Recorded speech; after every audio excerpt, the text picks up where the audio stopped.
शास्त्रों बार जन्म मिले, करोड़ों बार जन्म मिले, लेकिन हर जन्म में मेरी लाडली, मेरी स्वामिनी हो। प्रत्येक श्वास उनके चरणों में अर्पित हो, प्रत्येक चेष्टाएं उन्हीं की सेवा के लिए हो। बस हमें और कोई चाह नहीं। तेरा हृदय उनकी दासता से युक्त हो। कौन है ये लाडली जू? रस सिंधु श्री लालजू के प्रेम का सार रूप है। वही जब रूप धारण किया तो श्री लाडली जू। ब्रह्मा जी भी इस रस से अनविज्ञ हैं। जो प्रिया प्रीतम का नित्य विहार एकांतिक रस है, बड़े बड़े देवता, न बड़े बड़े लोकपाल, न ब्रह्मा जी, न अन्य भगवान के जो दास आदि भक्त भाव, सुहृद भाव, सख्य भाव वाले, इनका भी प्रवेश नहीं। ये प्रेम विलासमयी है। प्रतिपल इनकी रूप माधुरी, लीला माधुरी, श्री चरण से जो कांति प्रकट होती है, नख कांति, ये सब प्रेममयी, प्रेम की अद्भुत मूर्ति हमारी श्री लाडली जू महारानी जू। आनंद का मूल श्री लालजू महाराज और आनंद का सार श्री लाडली जू महाराज। एक बार रूप प्रकाशित हो जाए महाराज, बस जीवन श्री जी हो जाती है। उन्हीं को देख देख के जीना। पूर्णानुराग रस मूर्ति, पूर्ण अनुराग रस की मूर्ति प्यारी जू। के रसमयी वाणियों का अध्ययन नहीं किया, बिल्कुल नहीं जान सकते लाडली जू क्या है। महाप्रभु हरिवंश चंद्र जू कह रहे हैं, भगवत तत्व की कोई रहस्यमयी ज्योति। श्री चरणों की ऐसी तेजमयी कांति प्रकट होती है, इसी कांति में, इसी तेज में जो लय हो गए उनका मोक्ष माना जाता है। मोक्ष कहते हैं। इस तेज आवरण को पार कराने की सामर्थ्य सखियों की है। केवल वृंदावन की रज रसिक और सखियों की कृपा से होता है। कोई कितना भी बड़ा और सब शास्त्रों का स्वाध्याय करने वाला, राधा तत्व के विषय में नहीं। राधा तत्व रहस्यमय विषय है। जो परम तत्व, सब तत्वों के तत्व श्री कृष्ण, और श्री कृष्ण का जो आह्लाद है, आनंद है, प्रेम है, वो परम तत्व श्री लाडली जू। इसलिए कह रहे अब कोई नहीं रह गई, अब प्रकट हो रही। बरसाने में वृषभानु जी के महल में प्रकट हुई। मेरी अभिलाषा है, मेरी चाह है कि मैं उन्हीं की दासी बनूं, जन्म जन्म लाडली जू महाराज की दासता मिले। ये पूर्व में बहुत साधना की, भजन किया, तप किया, तब हमारे ब्रजधाम में वृषभानु के रूप में प्रकट हुए। कलावती और सुचंद ने पूर्व जन्म में ऐसा भजन किया जो अवर्णनीय है, वाणी के द्वारा वर्णन किया नहीं जा सकता। भगवद अंश स्वरूप सुचंद जी थे। ये परम सुंदर चक्रवर्ती सम्राट और भगवान का विशेष अंश इनमें प्रकाशित हुआ। अर्यमा पितरों की 3 मानसी कन्या उत्पन्न हुई थी। तीनों परम सुंदरी और महान सामर्थ्य से युक्त। कलावती, पितर ने स्वेच्छा से कलावती जी का श्री हरि के अंशभूत महान सौंदर्य और वैभव से युक्त चक्रवर्ती सम्राट सुचंद के हाथ में दिया। रत्नमाला को विदेहराज जनक के हाथ में और मेनका को हिमालय के हाथ में अर्पित किया। जो जनक जी की भार्या थी, उनसे श्री सीता जी, मेनका से पार्वती जी और सुचंद, ये दोनों तपस्या के लिए नैमिषारण्य में गोमती नदी में स्नान करना, जल में खड़े होकर मंत्र जपना और एकांत नैमिषारण्य वन में भगवान की विशुद्ध आराधना। भगवान प्रसन्न हुए और ब्रह्मा जी को आदेश किया, जाओ इनकी कामना की पूर्ति के लिए इनको वरदान दो। ब्रह्मा जी आए और उनका श्री भगवान ने आदेश किया है, तुम्हारी जो इच्छा हो वर मांगो। पर इनके शरीर में दीमक चढ़ चुकी थी, शरीर ही नहीं रह गया था, दीमक का पिंड मात्र था दोनों के। इतना भारी तप किया सुचंद और कलावती जी ने। ब्रह्मा जी ने दिव्य कमंडल का जल डाला तो दिव्य तनुधारी दोनों उस दीमक से बाहर निकले। ब्रह्मा जी को प्रणाम किया। ब्रह्मा जी ने कहा, तुम्हें जो इच्छा हो सो मांगो। सुचंद जी ने कहा, मुझे संसार की कोई इच्छा नहीं रह गई, बस मुझे ब्रह्मबोध हो जाए, मोक्ष प्राप्त हो जाए। जी ही राधा की बात सुनी सुचंद की तो साध्वी रानी कलावती जी के मन में बड़ा दुख हुआ।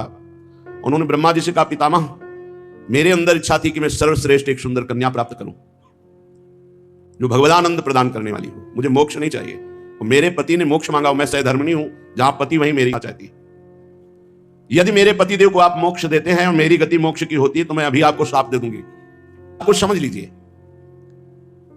और मेरा श्राप कभी व्यर्थ नहीं जाता, मैं आपको श्राप दूंगी अगर हमारे पति को मोक्ष पदवी दी। ब्रह्मा जी ने कहा, देवी मैं भयभीत हो चुका हूं, तुम जो चाहती हो वही मैं देने आया हूं। जैसे आपका शाप कभी विफल नहीं होता, ऐसे मेरा वरदान भी विफल नहीं होगा।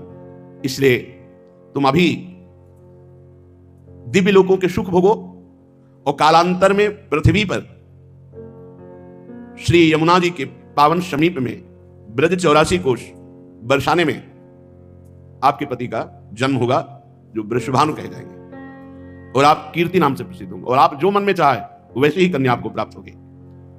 तुम दोनों के यहां परिपूर्णतम भगवान सच्चिदानंद श्री कृष्ण की साक्षात हृदय स्वरूपा, आह्लाद स्वरूपा, प्रेम स्वरूपा उनकी प्रिया प्रकट होंगी, जिनका नाम श्री राधा होगा।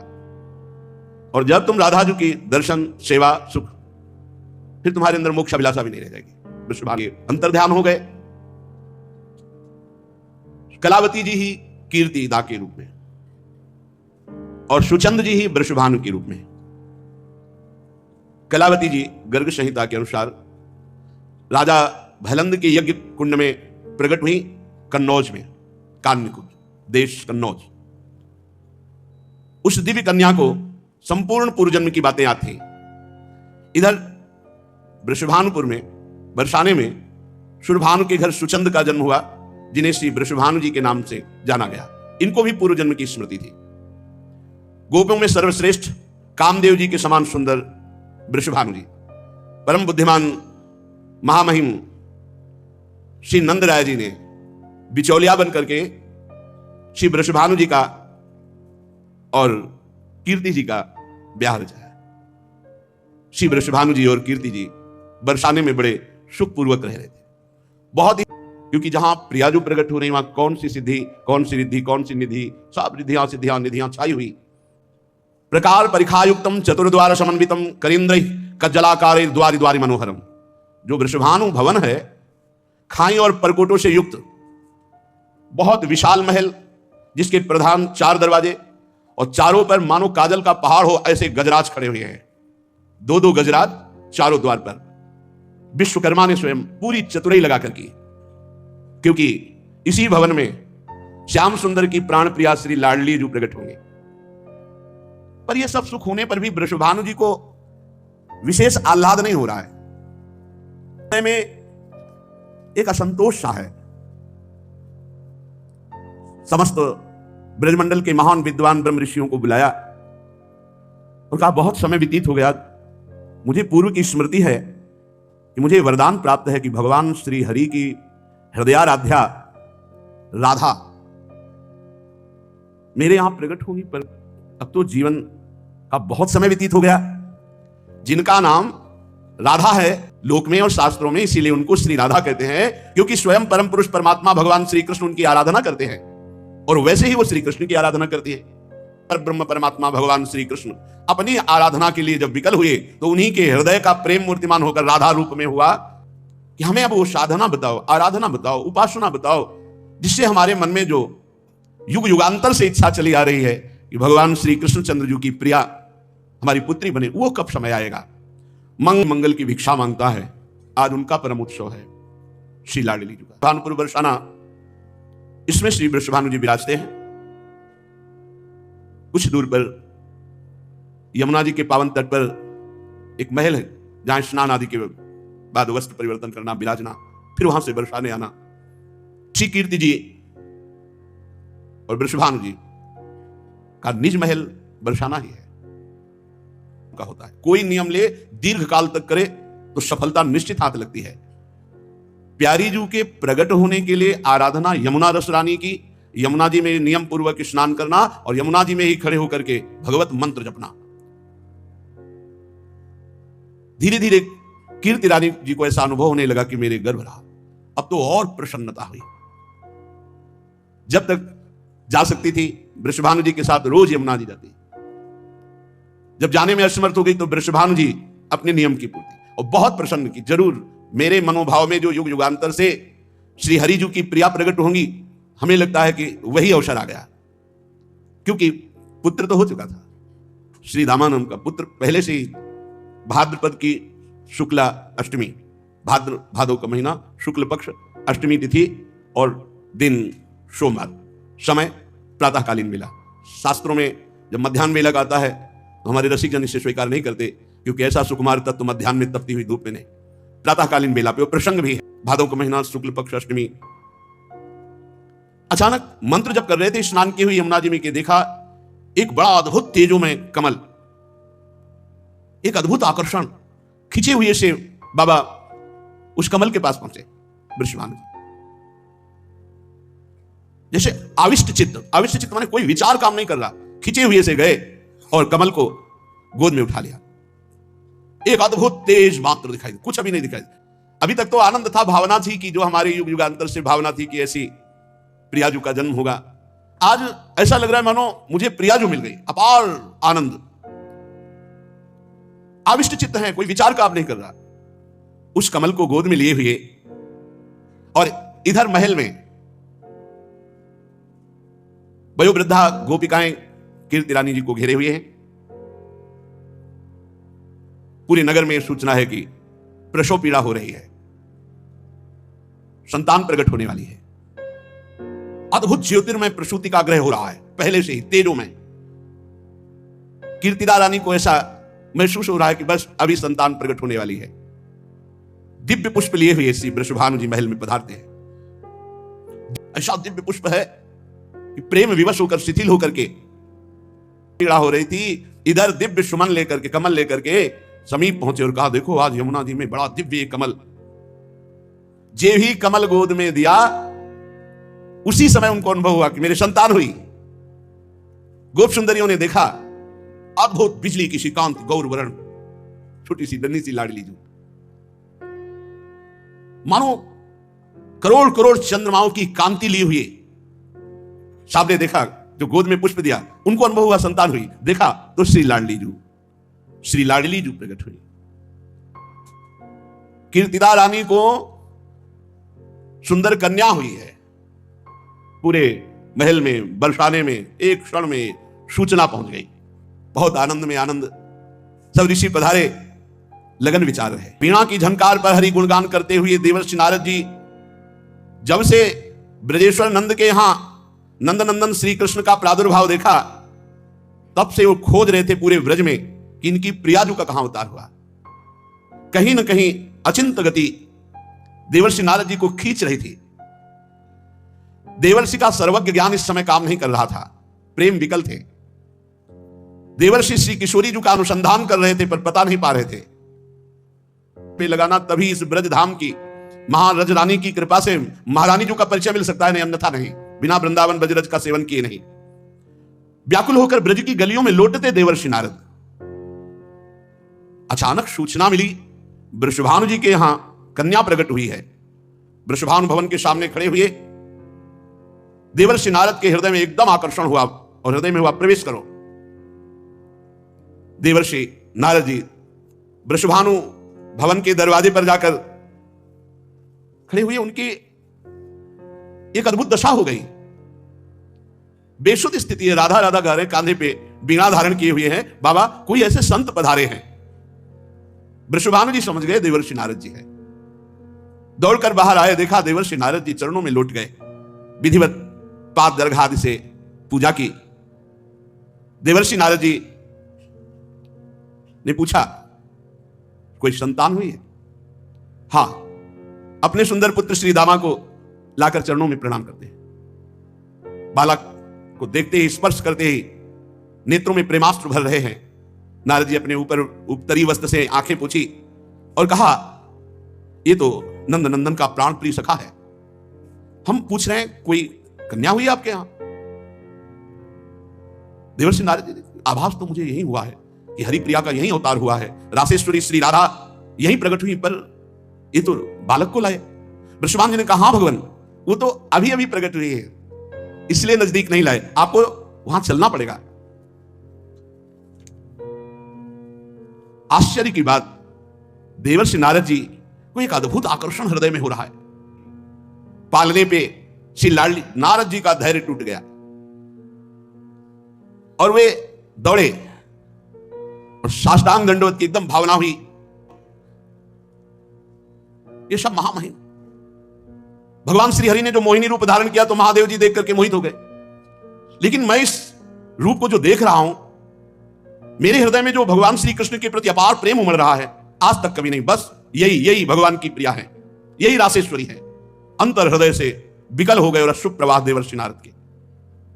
प्रेम विवस्था बढ़ी तो वृषभानु जी से कहा कि कुछ क्षण के लिए तो मुझे एकांत कर दो, मैं इस बालिका से एकांत में कुछ क्षण दर्शन करना चाहता हूं। श्री जी से प्रार्थना करने लगे, हे निकुंज देवी, हे महायोगमयी, हे महाप्रभामयी, मेरे महान सौभाग्य उदय हुआ, जीवन भर हरि नाम कीर्तन किया, हरि भक्ति की, उसका फल मिला कि आपके दर्शन हो गए। तुम मेरे दृष्टि पथ में आई रासेश्वरी, हे देवी, ये तुम्हारे दिव्यंग अत्यंत मोहन हैं, इनसे प्रेम का माधुर्य निर्झर झर रहा है, रसानंद का सृजन हो रहा मेरे हृदय में। मैं अनंत काल तक भगवदानंद में डूबा रहने पर भी जो रस नहीं मिला वो आज आपके दर्शन से प्राप्त हो रहा है। को भी तुम्हें ध्यान पथ में नहीं ला सकते। मेरी बुद्धि ये कह रही कि सब तुम्हारे अंश मात्र जितनी शक्तियां हैं, श्री कृष्ण चंद्र को अधीन करने वाली उनकी प्राणेश्वरी श्री राधा तुम ही हो। अब मुझे कोई संशय नहीं रहा। ओह, क्या ऐसा हो सकता है? हे श्री जी, मैं आपके उस विश्व मोहन किशोर अवस्था के रूप को देखना चाहता हूं जिसे देखकर श्री कृष्ण अधीन हो जाते हैं। नारद जी का कंठ भराया और वो रुदन करने लगे, हैं श्री जी ऐसी, केवल आनंद में रोते रहो। प्रबल इच्छा प्रार्थना करने लगे कि मैं आपके उस किशोरी रूप के दर्शन करना चाहता हूं। श्री जी के किशोरी रूप देखने की प्रबल उत्कंठा बढ़ती गई। अष्ट सहचरियां प्रकट हो गई और वो 9 किशोरी रूप सहचरियां, जे ही सखियों को देखा देवर्षि नारद जी ने। एक दिव्य ज्योति मध्य में, देवर्षि नारद जी देख भी नहीं पाए कि मूर्छित हो गए। श्री जी का चरणामृत देवर्षि नारद जी के मुख में डाला। जानते हो 9 किशोरी के दर्शन का अधिकार कैसे प्राप्त हुआ? ब्रजरज का सेवन, लालजू के उत्सव में सम्मिलित होना, ब्रजवासियों के दरवाजे पर जाना, लूटना, रज लगाना, उससे वृषभानु भवन का दर्शन और वहां अष्ट सहचरियों के दर्शन और श्री जी के चरणामृत से श्री जी के देखने की सामर्थ्य नारद जी को आई। सखियों ने कहा, शीघ्र ही उठो देवर्षि नारद और अपने नेत्रों का परम लाभ लो, जो तुम किशोरी जी के इस तरुण अवस्था की प्रथम झांकी का दर्शन करना चाहते। बार बार चरणों में लौट रहे हैं। जय कृष्ण मनोहारिणी पालने पे लाडली कुछ क्षण के लिए, जो कुछ क्षण के लिए देवर्षि नारद जी के सामने प्रकट हुई लाडली, उनकी 8 पैर सेवा का सौभाग्य नारद जी के सामने प्रकट हुआ। सब सखियां अंतर ध्यान, किशोरी जी का वो रूप अंतर ध्यान, और छोटी सी लाडली श्री राधा जी का जब वो रूप अंतर ध्यान हो गया, पालने वाली लाडली जी के दर्शन। आवाज दी वृषभानु जी को। वृषभानु जी आए। द्वार पर खड़े वृषभानु जी प्रतीक्षा कर रहे थे। नारद जी ने जब आवाज दिया तो अश्रुपूरित कंठ से देवर्षि नारद जी को देखा। वृषभानु जी ने पूछा कि आपकी, बोले इस बालिका का प्रभाव और स्वभाव ही ऐसा है, ये जो मेरी दशा है इस बालिका का स्वभाव और प्रभाव है, तुम्हारे भाग्य की सीमा नहीं। वृषभानु जी, जहां इनके चरण अंकित हैं वहां लक्ष्मी सहित भगवान नारायण सदैव विराजमान रहते हैं। नारद जी ने कहा। आश्चर्य कि श्री जी ने अभी तक नेत्र नहीं खोले थे। जब देवर्षि नारद जी ने उच्चारण किया, जय कृष्ण मनोहारिणी, जय वृंदावन प्रिय, जय भ्रुभंग, श्री कृष्ण नाम सुनते ही लाडली जी ने आंख खोला। लाडली जी ने आंख खोला प्रीतम का जस सुन करके। जो लाडली जी का प्राण प्रिय है उसी का यश सुन करके वृषभानु जी को लगा कि ये अनुष्ठान एकांत में कर रहे थे, तभी मेरी लाडली जी ने नेत्र खोला। नारद जी श्री लाडली जी के चरणों में प्रणाम किया और बार बार जय कृष्ण मनोहारिणी, तो लाडली जी मुस्कुरा देते, नेत्र खोल दिए, मुस्कुरा दिए। अब तो बस पूरे वृषभानुपुर में जो भी लाडली जी के पास आता तो जय कृष्ण मनोहारिणी, बस वृषभानु नंदिनी मुस्कुरा देती, किलकारी मारती। जो भी आता, अब वृषभानु जी के हर्ष का पार नहीं। शीलन आकर वेद पाठ कर रहे हैं। अब समस्त ब्रजवासी जन भेंट ले लेकर के बाबा के यहाँ पधारे, प्रियाजू पधारे और फिर सब उत्सव मनाते हैं, बधाइयां गाते हैं श्री जी के, लाडली जी के प्रादुर्भाव के, महामहोत्सव की। और इसका फल होगा कि हम सबको लाडली जी के नाम में और लाडली जी के चरणों में आसक्ति हो जाए।